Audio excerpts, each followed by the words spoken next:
अस्सलामुअलैकुम जी, क्या हाल चाल है आप सबका। आज हम डिस्कस करेंगे मोल्स को और एवोगैड्रो नंबर्स को।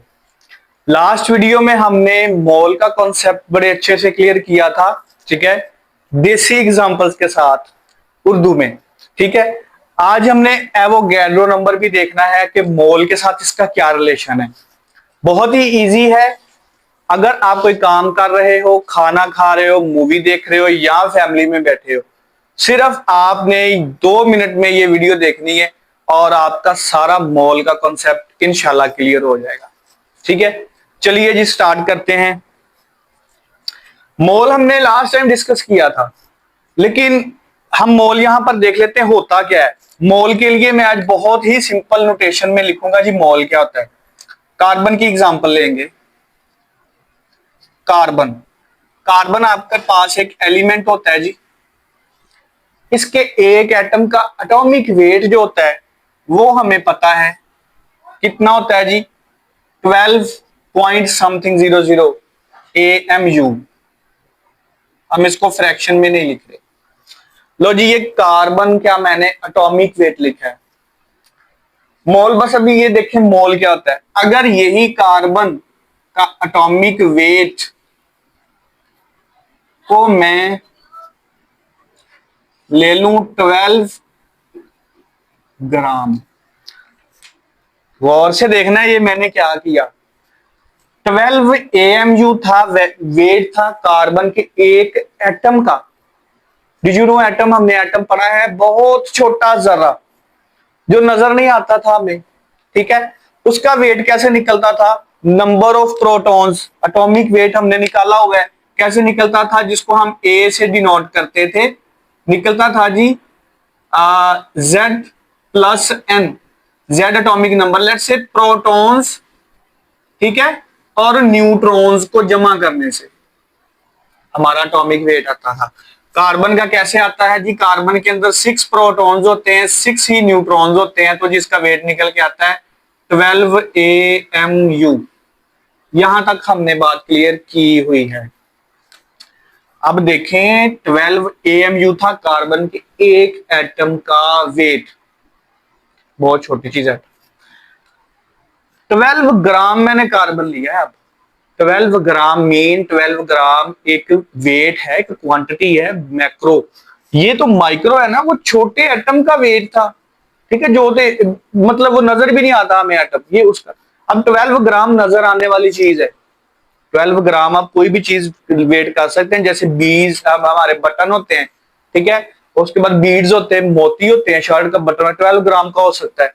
इस छोटी चीज है 12 ग्राम, यू नो 1 kg में 1000 ग्राम होते हैं। ठीक है, ये 12 ग्राम मैंने कार्बन लिया जो नजर आता है। अब ये देखें, AMU से हम जी आगे बढ़े हैं।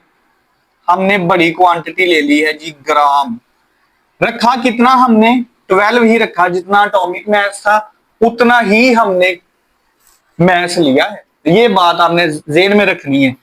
अब मुझे ये बताएं, ये था एक एटम का वेट,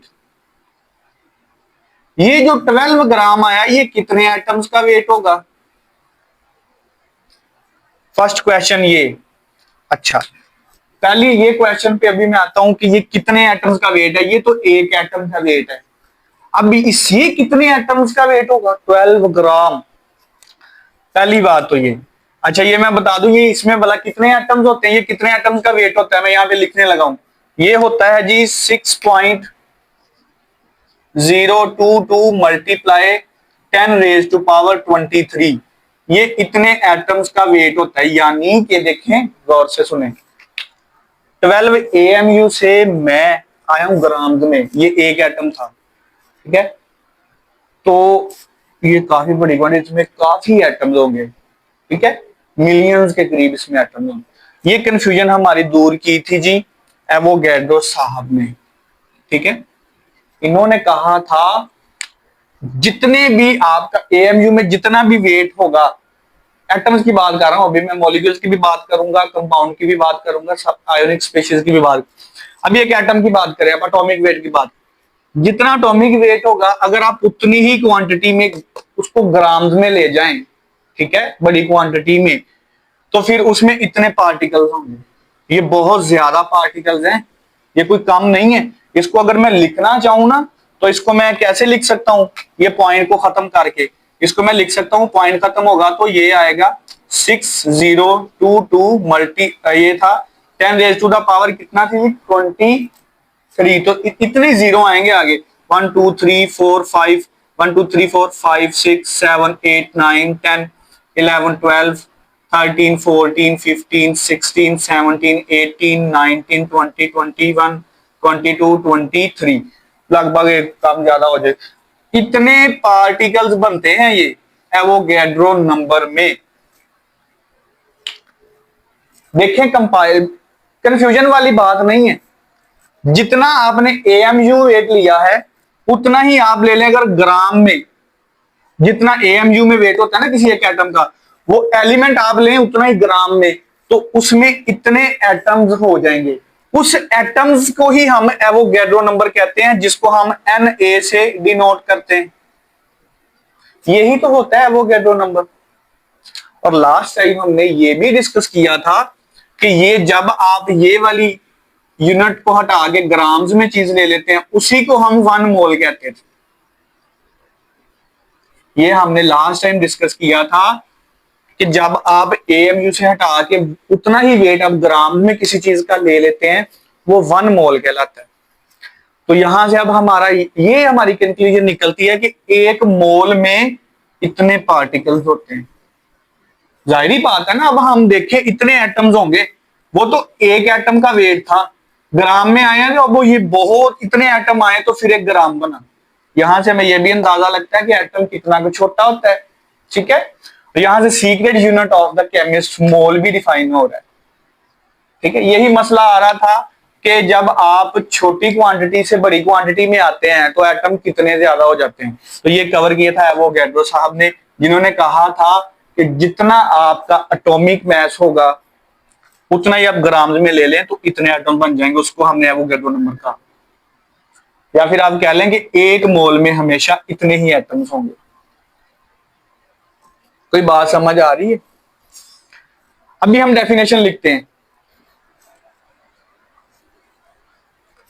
डेफिनेशन लिखते हैं जी। हम सबसे पहले ये नोट कर लें, इसको पॉज कर दें। अभी हम इसकी डेफिनेशन लिखते हैं जी। हाँ जी, सबसे पहले हम मोल की लिख लेते हैं जी। मोल क्या होता है? मोल की definition, the atomic mass of an element, किसी एलिमेंट का एटॉमिक मास, ठीक है।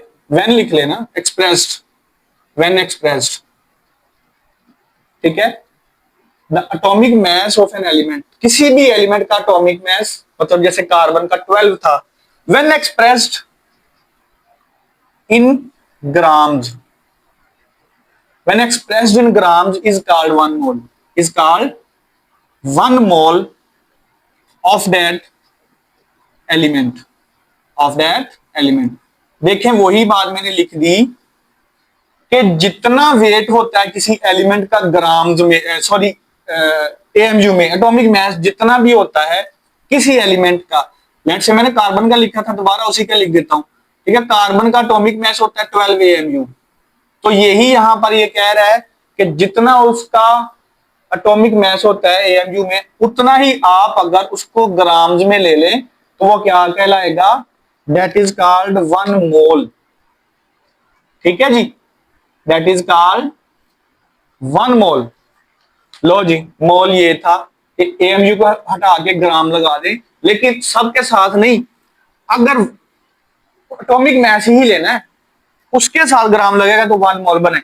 अगर कह दिया जाए आपको कि आपके पास जी कार्बन है इतना, इतना है कार्बन आपको दिया जाए, लेट्स से आप कह ले 24 ग्राम्स कार्बन आपको दिया जाए, कितना दिया जाए? 24 ग्राम कार्बन दिया जाए। आप यहां पे बताएं कि इसके कितने मोल बनते हैं। कितना दिया जाए 24 ग्राम कार्बन आपको मैंने दिया, तो मुझे बताइए कितने मोल्स बनेंगे इसके। देखें, एक आपने फौरन से कार्बन का एटॉमिक मास सोचना है। एटॉमिक मास कितना है? 12 होता है, तो 12 ग्राम कार्बन तो 1 मोल।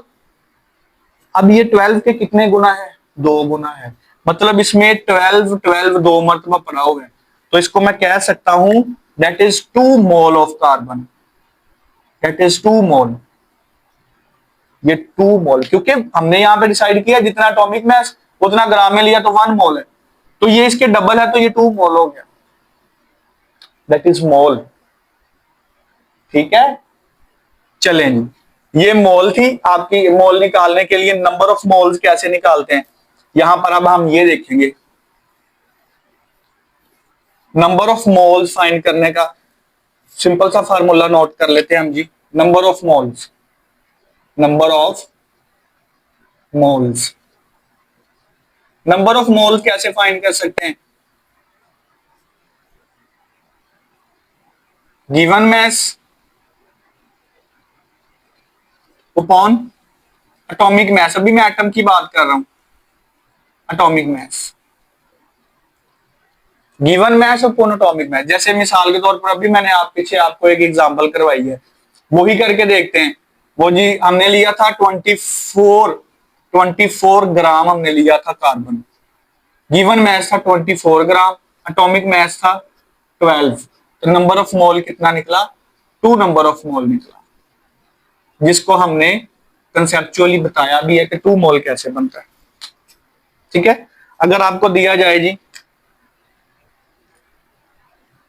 ठीक है, अगर आपको दिया जाए 36 ग्राम ऑफ कार्बन, ठीक है, इसके नंबर ऑफ मोल कैसे निकलेंगे? इसको भी आप इसके गिवन मास पे डिवाइड करवा दें तो कितना आएगा जी? 3 मोल्स बन जाएंगे। अगर 36 ग्राम कार्बन दिया जाए, उसके नंबर ऑफ मोल कैसे निकलेंगे? वही तरीकाकार है फार्मूला, गिवन मास और एटॉमिक मास, उसका आप सॉल्व करेंगे तो मोल्स आ जाएंगे। लीजिए, क्लियर है यहां तक? चलें जी, मोल्स की सिंपल हमने बात की, एटॉमिक मास पे बात की है हमने। देखें, अगर हो आपके पास मॉलिक्यूल, मॉलिक्यूल क्या होता है हमें पता है, एटम्स का गुच्छा होता है।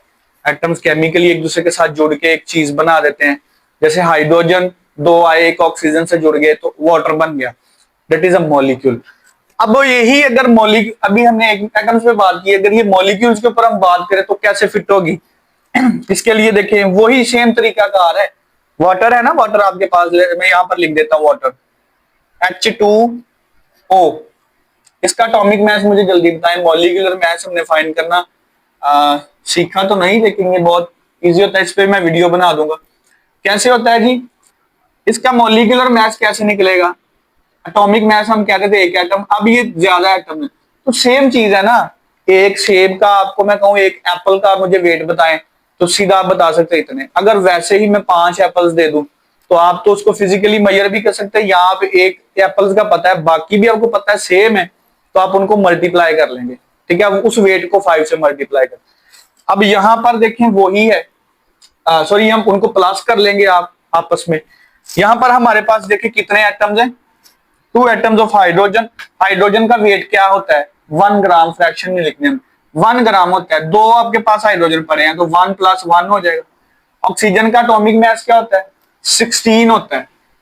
तो हमारे पास जो निकल के आएगा वो आएगा 18 AMU, molecular mass of water.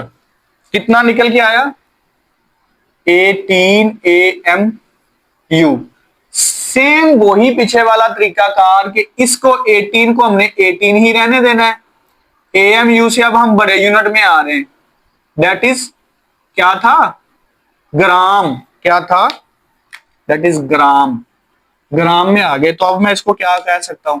अब मैं इसको कह सकता हूं जी, that is 1 mole of water, that is 1 mole of water. ये बन गया जी 1 मोल। ये मॉलिक्यूल्स के ऊपर भी ऐसे ही है सेम, सिर्फ आपने उसका मॉलिक्यूलर मास निकालना है, AMU में उतना ही ग्राम्स में ले लेना, वो उसका 1 मोल बन जाना। सल्फ्यूरिक एसिड का आप निकाल सकते हैं। ठीक है, जैसे यहां पर अमोनिया NH3। इसका प्रैक्टिस के तौर पर निकालें, मोल निकालें इसका क्या होता है, पहले इसका मॉलिक्यूलर मास निकालेंगे, फिर आप इसका मोल निकालेंगे।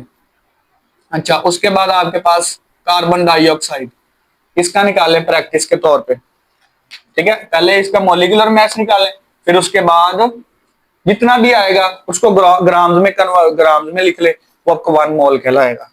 ठीक है, यहीं पे अगर मैं आपको कहूं मैंने आपको दिया है जी 18 ग्राम, नहीं मैंने दिया, मैंने आपको दिया है जी 36 ग्राम ऑफ वाटर मैंने दिया, तो इसके नंबर ऑफ मोल कैसे निकलेंगे, नंबर ऑफ मोल कैसे निकलेंगे, given mass upon molar mass. अब एटॉमिक मैस नहीं, मोलर मैस आएगा। मोलर मैस क्या निकाला हुआ है हमने, AMU में 16, ओ सॉरी 18, तो अब आपका क्या निकलेगा, 2 मोल्स आ जाएंगे, दैट इज 2 मोल्स। ले जी, मोल्स के लिए ये नंबर ऑफ मोल्स निकालने का फार्मूला, मोल के कॉन्सेप्ट, ये सारा। अभी हम वापस चलते हैं जी एवोगैड्रो नंबर्स के ऊपर। एवोगैड्रो साहब, इसको बस एवं कंफ्यूजन बनाया हुआ बच्चों ने, कुछ भी नहीं है। जितना एटॉमिक मैस एटम की बात किया करें, पहले कंफ्यूज नहीं होंगे आप। जितना एटॉमिक मैस है उसको ले लें जी ग्राम में, तो उसमें फिक्स पार्टिकल्स इतने होंगे, चाहे वो कोई भी चीज है, ऑक्सीजन के निकालें, जिसके भी निकालें, AMU में जितना है उसको ले लें ग्राम्स में, उसमें fix number of particles and that is called Avogadro number. क्योंकि बताया गया है कि मोल से जब हमने ग्राम में जाना तो फिर बहुत ज्यादा एटम्स इकट्ठे होंगे आपस में, इकट्ठे होंगे तो फिर जाके ग्राम्स बनता है। क्योंकि हमने पीछे पढ़ा था कि कैसे एटम्स आपस में जुड़ जुड़ के माइक्रोस्कोपिक होते हैं ना, जुड़ जुड़ के फिर मैक्रोस्कोपिक चीजें बनाते हैं। तो ग्राम्स में जो क्वांटिटी होती है वो मैक्रोस्कोपिक होती है, उसमें million trillions of the microscopic things होनी चाहिए, स्पीशीज होनी चाहिए, एटम्स होने चाहिए। एवोगैड्रो जी, एवोगैड्रो हमने पढ़ा था। अब इसकी हम ऑफिशियल डेफिनेशन लिखते हैं, एवोगैड्रो की क्या होगी। अच्छा, the number of atoms, atoms की बात हो रही या फिर मॉलिक्यूल्स, वही चीज, नंबर ऑफ एटम्स, मॉलिक्यूल्स या फिर ions present, number of atoms, molecules और ions present in 1 mole, present in 1 mole of, atoms के लिए हम कहते हैं जी, क्या कहते हैं, ग्राम एटम, या 1 मोल ऑफ एटम्स क्या देते हैं। मॉलिक्यूल्स के लिए हम ग्राम मॉलिक्यूल्स कहते हैं, और आयंस के लिए हम कहते हैं ग्राम फॉर्मूला मैस वगैरह। तो अब यही कह रहे हैं कि the number of atoms, molecules या फिर ions present in 1 mole of that species लिख लें, ज्यादा इजी रहेगा, ऑफ दैट स्पीशीज। अच्छा देखें, अब मैंने आपको मेन चीज है कॉन्सेप्ट, मैंने आपको देना है, कॉन्सेप्ट देना मैंने आपको। यहां पर दोबारा हम देखते हैं कि देखें आपके पास let's say oxygen, oxygen, oxygen का आपके पास होता है जी, एटॉमिक वेट होता है, कितना होता है 16 AMU, 16 AMU। अगर मैं इसका 1 मोल बनाना चाहूं तो मैं 16 ग्राम ही इसका वेट लूंगा, तो ये अब क्या बन जाएगा, 1 मोल किसका, ऑक्सीजन का, ये 1 मोल ऑफ ऑक्सीजन बन गया। अब इसमें एवोगैड्रो साहब ने कहा जब भी आप किसी चीज का 1 मोल लेते हैं तो उसमें फिक्स नंबर ऑफ पार्टिकल्स होते हैं। कितने होते हैं, 6.0022 मल्टीप्लाई 10⁻23। लो जी, ये आपका कॉन्सेप्ट क्लियर। अभी ये देख लें कि अगर 2 मोल्स ले लें, अगर मतलब मिसाल के तौर पर इसको मैं 32 ग्राम ऑक्सीजन ले लेता हूं तो ये बन जाएंगे 2 मोल्स। ठीक है, 2 मोल्स ऑफ ऑक्सीजन, ये ऑक्सीजन के 2 मोल्स बन जाएंगे। अब इसमें नंबर ऑफ पार्टिकल्स कितने होंगे, 1 मोल में इतने होते हैं, तो 2 मोल्स में इसी वैल्यू को आप 2 से मल्टीप्लाई करवा दें, इसी वैल्यू को आप 2 से मल्टीप्लाई करवा दें, तो आपके फिर नंबर ऑफ पार्टिकल्स निकल आएंगे ऑक्सीजन के। और एवोगैड्रो को आप डिनोट करते हैं, किससे डिनोट करते हैं, ये आपने याद रखना है। एवोगैड्रो का सिंबल होता है जी Na, याद रखना है आपने। कंसेप्चुअली जी ये चीज है, ठीक है। अब इसका फार्मूला देखते हैं। फार्मूला आपके सामने लिखा है, इसमें भी कोई इतनी बड़ी चीज नहीं है, एक दो चीज बता देता हूं। देखिए इसके अब नंबर ऑफ पार्टिकल्स फाइंड करने हो तो क्या हो सकता है। देखिए नंबर ऑफ पार्टिकल, अगर आपके पास एटम्स के ऊपर बात कर रहे हैं तो मैं यहां पर लिख देता हूं नंबर ऑफ एटम्स निकालने के लिए, नंबर ऑफ एटम्स या एलिमेंट कह लें, नंबर ऑफ एटम्स कह लें। नंबर ऑफ एटम्स फाइंड करने के लिए क्या कर सकते हैं आप जी, मोल्स को मल्टीप्लाई करवा दें Na के साथ। फार्मूला हमने याद रखना है, सिंपल, ठीक है। क्या करना है आपने, नंबर ऑफ एटम्स निकल के आ जाएंगे। जैसे अभी हमने लास्ट टाइम अभी निकाले हैं, मोल्स था, उसको 2 से मल्टीप्लाई करवाया तो आपके नंबर ऑफ एटम्स नहीं आ रहे, नहीं समझ आ रही। अच्छा ये देखें, मोल निकालने का फार्मूला बताया हमने, given mess divided by atomic mass, atom की बात कर रहा हूं, atomic mass multiply by Na, और यहां से आपका क्या आ रहा है, नंबर ऑफ एटम्स निकल के आ रहे हैं। नंबर ऑफ एटम्स कैसे निकल के आएंगे, नंबर ऑफ एटम्स मिसाल के तौर पर आपको दिया जाता है जी, गिवन में मैं यहां पर देता हूं हाइड्रोजन के लिए, ठीक है, हाइड्रोजन मॉलिक्यूल या हाइड्रोजन एटम की बात करें, हाइड्रोजन एटम मैं आपको यहां पर दे रहा हूं जी, गिवन मैस में कितना दे रहा हूं, 4 ग्राम हाइड्रोजन दे रहा हूं। मुझे नंबर ऑफ एटम्स बताएं, 4 ग्राम हाइड्रोजन में कितने नंबर ऑफ एटम्स हो सकते हैं। पॉज करके इसको सॉल्व करें, चलें अब इसको सॉल्व करते हैं जी। गिवन मैस क्या है, गिवन मैस है जी 4। एटॉमिक मैस क्या है, एटॉमिक मैस इसका होता है 1.008 AMU, ये लेकिन फ्रैक्शन खत्म करता हूं मैं, कैलकुलेटर यहां पर नहीं यूज करूंगा। तो लो जी 1 है, मल्टीप्लाई बाय Na होता है एवोगैड्रो नंबर, एवोगैड्रो हमने लिखा था 6.022 मल्टीप्लाई 10 रेज़ टू पावर 23। ले जी नंबर ऑफ एटम्स निकल के आ गए हैं 4 इंटू Na, एवोगैड्रो नंबर को वही 4 से आप करेंगे तो आपके पास एटम्स निकल के आ जाएंगे कि कितने एटम्स हैं किसके जी, हाइड्रोजन के। ये ले, ठीक हो गया। Same as it is number of molecules निकालने हैं तो फिर यहाँ पर मॉलिक्यूलर मैस आ जाएगा, नंबर ऑफ आयंस निकालने हैं तो यहाँ पर आयोनिक मैस आ जाएगा, फार्मूला मैस आ जाएगा। स्पीशीज की नेचर पे डिफर करता है, बाकी कंसेप्ट बैकएंड पे यही है। तो प्रैक्टिस करें, ठीक है, ज्यादा से ज्यादा प्रिपरेशन करें। अगर कोई क्वेश्चन हो, कोई कंफ्यूजन हो या आप किसी टॉपिक के ऊपर स्पेसिफिक वीडियो चाहते हैं, कंफ्यूजन है तो कमेंट में लाजमी बताएं। अपना ख्याल रखिएगा, अल्लाह हाफिज।